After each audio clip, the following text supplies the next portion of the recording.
ৰাজনীতিৰ নামত আমাৰ নিজৰ সম্পৰ্কবোৰ আমি পাহৰি পেলাইছো নেকি? অসমীয়া জাতিটোৰ মাজত থকা যি মৰম স্নেহ যি আবেগ, এই আবেগ কিন্তু নোহোৱা হৈ পৰিব আৰু ইয়াৰ সুবিধা কিন্তু একাংশ বেলেগে ল'ব। এই কথা আপোনালোকে নিজে এবাৰ ভাবি চাওকচোন। আমি যে ককাই ভাই হয়, এই ককাই ভাই সম্পৰ্কবোৰ আমি পাহৰি পেলাইছো নেকি? ৰাজনীতিৰ নামত আমাৰ নিজৰ সম্পৰ্কবোৰ আমি পাহৰি পেলাইছো নেকি? এনেকুৱা কিন্তু বৰ্তমান সময়ত অনুভৱ হৈছে।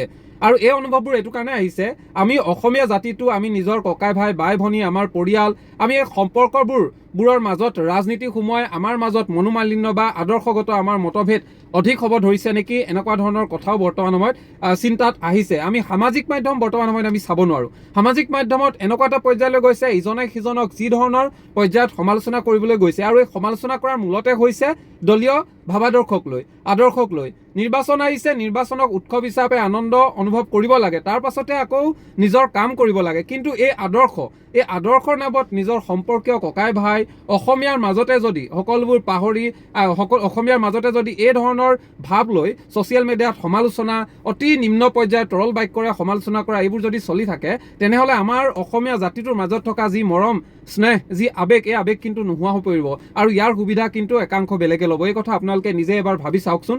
ৰাজনীতি হয়, সকলোৱে আদৰ্শ বেলেগ বেলেগ, সকলোৱে নিজৰ আদৰ্শৰ প্ৰতি সন্মান জনাই তেওঁলোকে ৰাজনৈতিকভাৱে তেওঁলোকে কাম কৰি যায়। আৰু তাত যিসকল আচলতে নেতাই কৰে, যিসকল ডাঙৰ ডাঙৰ নেতা, আৰু সেই নেতাসকল যথেষ্ট লাভান্বিত হয়, আৰু যিসকলে তৃণমূল পৰ্যায়ৰ মানুহৰ আদৰ্শ প্ৰতিষ্ঠা কৰিব পাৰে, তেওঁলোকে মানসিকভাৱে শান্তি লাভ কৰে। কিন্তু ইয়াতেই বহু মানুহ কিন্তু এই ৰাজনীতিৰ প্ৰেক্ষাপটত গৈ বহুতে নিজৰ সম্পত্তিও বনাই ল'ব। কিন্তু তৃণমূল পৰ্যায়ত যিসকলে কাম কৰিব তেওঁলোকৰ কি হ'ব আচলতে, সেইবোৰ প্ৰশ্ন আছে। কিন্তু যি নহওক, সকলোৱে আদৰ্শ প্ৰতিষ্ঠাৰ ক্ষেত্ৰত যিসকলে জয়ী হৈছে তেওঁলোকে আনন্দ কৰিছে, আৰু যিসকলে আদৰ্শ প্ৰতিষ্ঠা কৰিব পৰা নাই তেওঁলোকে শুভকামনা জনাইছে, আৰু ইমানখিনিতে সীমাবদ্ধ থকাটো আমি উচিত বুলি ভাবোঁ। কিন্তু তাৰ পৰিপ্ৰেক্ষিতত ইয়াতকৈ ওপৰলৈ গৈ যদি এই আদৰ্শতে লাগি সামাজিক মাধ্যমতো হওক, ব্যক্তিগতভাৱেও যদি আক্ৰোশৰ বলি হয়, ব্যক্তিগত শত্ৰুতা কৰে, তেনেহ'লে এইটো আমাৰ অসমীয়া জাতিটোৰ কাৰণে অত্যন্ত দুৰ্ভাগ্য কথা বুলি আমি ক'ব লাগিব, দুৰ্ভাগ্যজনক কথা বুলি ক'ব লাগিব। শাসক হওক বিৰোধী হওক, শাসক এতিয়া জিকিলে, বিৰোধী আৰু ইমান সমালোচনা কৰি থকা কোনো প্ৰয়োজন নাই, কাৰণ জনতাই সমৰ্থন কৰিছে, ঠিক আছে।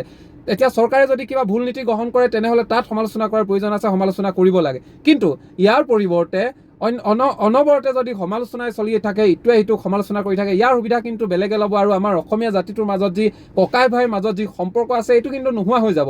আমি এতিয়া চাইছোঁ বিভিন্ন অনুষ্ঠান প্ৰতিষ্ঠানত য'ত আমাৰ অসমীয়াৰ মাজত যিমান মৰম স্নেহ থাকিব লাগিছে, এই ৰাজনীতিবোৰে কিন্তু দূৰ কৰি দিছে। আৰু ৰাজনীতিৰ বাবে কোনোবাখিনিত এই দূৰ হৈ যোৱা যি সম্পৰ্ক, আমাৰ সম্পৰ্কৰ ফাট মেলাৰ ফলত ইয়াৰ সুবিধা কিন্তু বেলেগে লৈছে। এইখিনি কথা আমাৰ অসমীয়াৰ প্ৰতিজন অসমীয়া কিন্তু ভাবি চোৱাটো উচিত, নহ'লে আমাৰ সংস্কৃতি বিপন্নপন্ন হ'ব, আমাৰ অসমীয়াৰ মাজত থকা সম্পৰ্কবোৰ কিন্তু বিঘ্নিত হ'ব, সম্পৰ্কবোৰ হেৰাই যাব, এনেকুৱা এটা অনুভৱ এতিয়া হ'বলৈ ধৰিছে। কাৰণ ৰাজনীতি এতিয়া সকলোতে বিৰাজমান হৈ পৰিছে।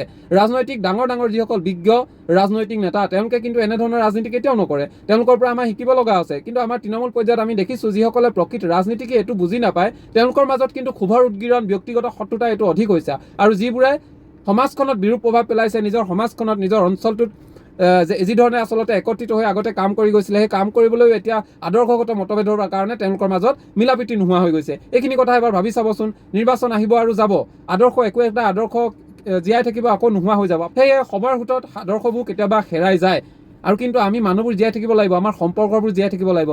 সকলো মানুহে আদৰ্শ জীয়াই ৰাখিবলৈ চেষ্টা কৰে, কিন্তু তাৰ মাজতে আমাৰ মানুহৰ মাজত থকা যি আত্মীয়তা, সেই আত্মীয়তাও কিন্তু জীয়াই ৰাখিব লাগিব, যিটো এতিয়া কোনোবাখিনিত কমি গৈছে যেন অনুভৱ হৈছে। এইখিনি কথা আপুনি কি ভাবে জনাবচোন।